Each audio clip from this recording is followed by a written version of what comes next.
Ration দুর্নীতিকাণ্ডে অন্যতম অভিযুক্ত সন্দেশখালীর বাদশাহ সন্দেশখালীর বাঘ শেখ শাহজাহান। জ্যোতিপ্রিয় মল্লিকের চিঠির সূত্র ধরে জ্যোতিপ্রিয় মল্লিক ঘনিষ্ঠ শেখ শাহজাহানের খোঁজ পায় ইডি। আর শেখ শাহজাহানের বাড়িতেই নাকি লুকানো ছিল 50 থেকে 60 কোটি টাকা। সেই টাকা উদ্ধার করতেই ইডি শাহজাহানের বাড়িতে তল্লাশি চালিয়েছে, এমনই কিন্তু বিস্ফোরক দাবি করেছে ইডি। তার পরপর ইডির উপর হামলা, সেই নিয়ে কিন্তু একেবারে তোলপাড় রাজ্য রাজনীতি। শুধু রাজ্য নয়, কেন্দ্রও কিন্তু রিপোর্ট তলব করেছে শাহজাহান কাণ্ড নিয়ে নবান্নে।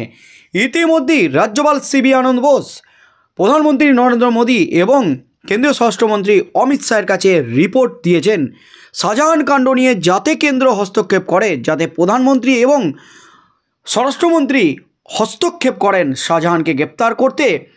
সে ব্যাপারে কিন্তু কড়া চিঠি দিয়েছেন, কড়া রিপোর্ট দিয়েছেন রাজ্যপাল সিবি আনন্দ বোস। তার মধ্যেই কিন্তু শাহজাহান মামলা চলছে আদালতে।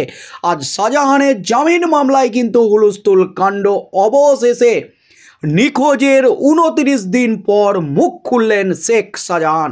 এই মুহূর্তের সবচেয়ে বড় খবর, মুখ খুলি বিস্ফোরক দাবি শেখ শাহজাহানের। যা বললেন শেখ শাহজাহান আদালতে, তাতেই কিন্তু কেঁপে উঠল একেবারে রাজ্য রাজনীতি। এই মুহূর্তের সবচেয়ে বড় খবর, গোপন ডেরা থেকে বারবার বার্তা পাঠাচ্ছেন, চরম বার্তা পাঠাচ্ছেন আইনজীবী মারফত শেখ শাহজাহান।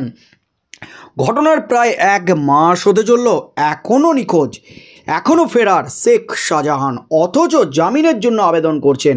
আইনজীবীকে সই করে জামিনের আবেদনপত্র আদালতে পাঠাচ্ছেন শেখ শাহজাহান। কোন গোপন ডেরায় লুকিয়ে আছে শেখ শাহজাহান, তার খোঁজ কিন্তু এখনও পায়নি পুলিশ, ইডি, সিবিআই। তারপরেও আইনজীবীর মারফত তার কাছে বার্তা আসছে। তাহলে আইনজীবী জানেন শেখ শাহজাহান কোথায় আছে, এমনই মনে করছেন ইডি আধিকারিকরা। তার মধ্যেই কিন্তু আজ অবশেষে 29 দিন পর মুখ খুললেন শেখ শাহজাহান। এই মুহূর্তের সবচেয়ে বড় খবর, আদালতে বিস্ফোরক দাবি শেখ শাহজাহানের। শাহজাহান শেখের বিরুদ্ধে ইডির কাছে কি পর্যাপ্ত তথ্য প্রমাণ রয়েছে? শনিবার কলকাতার নগর দায়রা আদালতে এমনই প্রশ্ন তুললেন শাহজাহানের আইনজীবী সব্যসাচী বন্দ্যোপাধ্যায়। পাশাপাশি তাঁর দাবি, শাহজাহান যেহেতু একজন রাজনীতিক, তাই শয়তান প্রতিপন্ন করার চেষ্টা চলছে তাকে। পর্যাপ্ত প্রমাণ ছাড়াই তাকে ফাঁসানোর চেষ্টা চলছে। শাহজাহান আগাম জামিনের আবেদন জানিয়েছিলেন কলকাতার নগর দায়রা আদালতে। সেই আবেদনের শুনানি ছিল আজ। সেখানেই তার আইনজীবী দাবি করেন শাহজাহানের বিরুদ্ধে যথেষ্ট তথ্য প্রমাণ নেই, নয়তো গ্রেপ্তার করা হতো। আইনজীবী জানিয়েছেন, রেশন দুর্নীতির তদন্তে নেমে রাজ্যের প্রাক্তন খাদ্যমন্ত্রী জ্যোতিপ্রিয় মল্লিকের কাছ থেকে যে চিঠি পেয়েছিল ইডি, তাতে শাহজাহানের নাম ছিল বলে দাবি করেছিল কেন্দ্রীয় তদন্তকারী সংস্থা। ওই আইনজীবীর প্রশ্ন, তাতে যদি শাহজাহানের নাম থাকে, তাহলে তাকে জিজ্ঞাসাবাদের জন্য কেন ডাকেনি ইডি? গত 5ই জানুয়ারি শাহজাহানের সন্দেশখালীর বাড়িতে তল্লাশি চালাতে গিয়েছিল ইডি। অভিযোগ, ওই তৃণমূল নেতার অনুগামীদের হাতে আক্রান্ত হতে হয়েছে ইডি আধিকারিকদের। ইডির দাবি, সেদিন ঘরের ভিতরেই ছিলেন শাহজাহান। তিনিই ফোন করে বাইরে অনুগামীদের জড়ো করেছিলেন। সেদিন শাহজাহানকে সমন পাঠানো হয়নি। এরপর দ্বিতীয়বার তার বাড়িতে তল্লাশি চালাতে গিয়েছিল ইডি।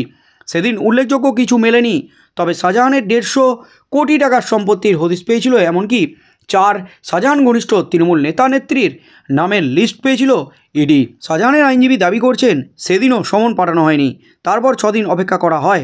ইডির হাতে সেরকম তথ্য প্রমাণ থাকলে অবশ্যই সমন পাঠানো হতো। পরিবর্তে নোটিশ ছাঁটিয়ে এসেছে ইডি। 29 জানুয়ারি হাজিরা দিতে বলা হয়েছিল, যদিও শাহজাহান সেদিন হাজিরা দেননি। এরপরই আদালতে আগাম জামিনের আবেদন জানিয়েছিলেন তিনি। তার আইনজীবীর দাবি, সমন না পাঠিয়ে লুক আউট নোটিশ জারি করা হয়েছে। তার মক্কেলের আশঙ্কা, ইডি তাকে গ্রেপ্তার করতে চাইছে, সে কারণেই অগ্রিম জামিন চেয়ে আবেদন করেছেন তিনি। শাহজাহানের আইনজীবী আরও দাবি করেছেন, রেশন দুর্নীতি নিয়ে ইডির এফআইআর বা চার্জশিটেও তার মক্কেলের নাম নেই। তিনি এও দাবি করেছেন যে শাহজাহানের সন্দেশখালীর বাড়িতে তল্লাশিতে গিয়ে হাজিরার নোটিশ দিয়ে এসেছেন ইডি আধিকারিকরা। তার কথায় তাতে ধরা যেতে পারে যে ওরা গ্রেপ্তার করতে যাননি, আবার একই সঙ্গে ওরা লুক আউট নোটিশ দিয়েছেন, যার ফলে গ্রেপ্তারির সম্ভাবনা তৈরি হচ্ছে। শাহজাহান আইনজীবী মারফত কলকাতা হাইকোর্টে এও দাবি করেছেন, গত 16ই ডিসেম্বর জ্যোতিপ্রিয় মল্লিকের চিঠি উদ্ধার করে ইডি। 19শে ডিসেম্বর তাঁর বয়ান দেওয়া হয়। 5ই জানুয়ারি শাহজাহানের বাড়ি তল্লাশিতে যায় ইডি। আইনজীবীর মাধ্যমে শাহজাহানের বক্তব্য, এর মাঝে আমাকে ডেকে জিজ্ঞাসা করতে পারত, আমার নাম রয়েছে, তাও বয়ান নেয়নি কেন ইডি? শাহজাহানের আইনজীবীর দাবি, পর্যাপ্ত তথ্য প্রমাণ থাকলে আগেই পদক্ষেপ করত ইডি। শাহজাহান আইনজীবীর মাধ্যমে আদালতে বলেন, আমি রাজনীতিক বলে এটা করা হচ্ছে। ওদের কাছে পিএমএলএ এর 17 নম্বর ধারায় অভিযোগ দায়েরের মতো তথ্য প্রমাণ নেই। এটা উইচ হান্ট, আমার বিরুদ্ধে অভিযোগ ফ্রেম করা হচ্ছে। পরের শুনানিতে ইডি তাদের যুক্তি জানাবে। প্রসঙ্গত, প্রথম হাজিরা এড়ানোর পর শনিবার মেল করে ফের শাহজাহানকে দ্বিতীয় হাজিরার জন্য তলব করা হয়েছে। 7ই ফেব্রুয়ারি সল্টলেকে ইডির দপ্তরে হাজিরা দিতে হবে তাকে। নিখোঁজ নেতা যান কিনা সেটাই দেখার। তার মধ্যেই কিন্তু আজ শাহজাহানের জামিন মামলায় কিন্তু হুলস্থুল কাণ্ড একেবারে আদালতে মুখ খুললেন শেখ শাহজাহান। সশরীরে হাজিরা না দিলেও গোপন ডেরা থেকে আইনজীবী মারফত আদালতে একেবারে বিস্ফোরণ ঘটালেন শেখ শাহজাহান। আইনজীবী ইডির বিরুদ্ধে যা অভিযোগ তুলল তাতেই কিন্তু তোলপাড়। শাহজাহান কি করেছে? ইডির কাছে কি পর্যাপ্ত তথ্য প্রমাণ আছে? শাহজাহান যদি অভিযুক্ত হতো তাহলে ইডি তাকে অবশ্যই গ্রেপ্তার করত, কিন্তু গ্রেপ্তার করেনি এখনও ইডি। তিনি এও দাবি করেছেন কোনো এফআইআর বা চার্জশিটে তার নাম নেই এবং শাহজাহানের সন্দেশখালীর বাড়িতে তল্লাশিতে গিয়ে হাজিরার নোটিশ দিয়ে এসেছে ইডি আধিকারিকরা। তার কথায় তাতে ধরা যেতে পারে ওরা গ্রেপ্তার করতে যাননি, আবার একই সঙ্গে ওরা লুক আউট নোটিশ দিয়েছেন, যার ফলে গ্রেপ্তারির সম্ভাবনা তৈরি হয়েছে।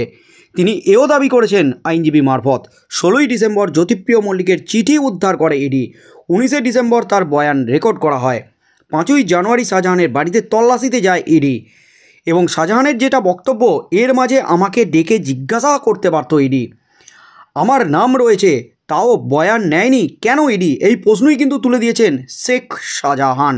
পর্যাপ্ত তথ্য প্রমাণ থাকলে আগেই পদক্ষেপ করত ইডি। শাহজাহানের বিরুদ্ধে পর্যাপ্ত কোনো ইডির কাছে তথ্য প্রমাণ নেই। আমি রাজনীতিক বলে এটা করা হচ্ছে। ওদের কাছে পিএমএলএ অর্থাৎ টাকা 9/6-এর 17 নম্বর ধারায় অভিযোগ দায়েরের মতো কোনো নির্দিষ্ট সঠিক তথ্য প্রমাণ নেই।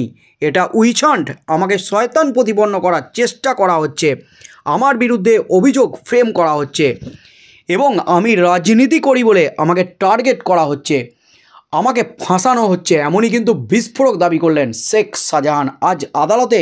তবে গোপন ডেরা থেকে আইনজীবী মারফত আবারও কিন্তু এই দাবি করলেন শেখ শাহজাহান। শাহজাহান মামলার শুনানি কিন্তু জামিন মামলার শুনানি আজ আবারও পিছিয়ে গেল। ইডি পরের শুনানিতে তাদের যুক্তি জানাবে, কারণ গোপন ডেরা থেকে যে সমস্ত প্রশ্ন তুলে দিয়েছেন শেখ শাহজাহান, সেই প্রশ্নের উত্তর জানতে চেয়েছে বিচারক। ইডি এর পরবর্তী শুনানিতে সেই সমস্ত প্রশ্নের উত্তর দেবে আদালতে, এমনই কিন্তু খবর উঠে আসছে। শাহজাহানের জামিন মামলায় পরবর্তী শুনানিতে কী নির্দেশ দেন বিচারক? কি হয়, শেখ শাহজাহানকে গ্রেপ্তারে কি কোনো নির্দেশ আসবে, নাকি শেখ শাহজাহান জামিন পেয়ে যাবেন? কী নির্দেশ দেয় আদালত, সেদিকেই চোখ থাকবে গোটা রাজ্যের।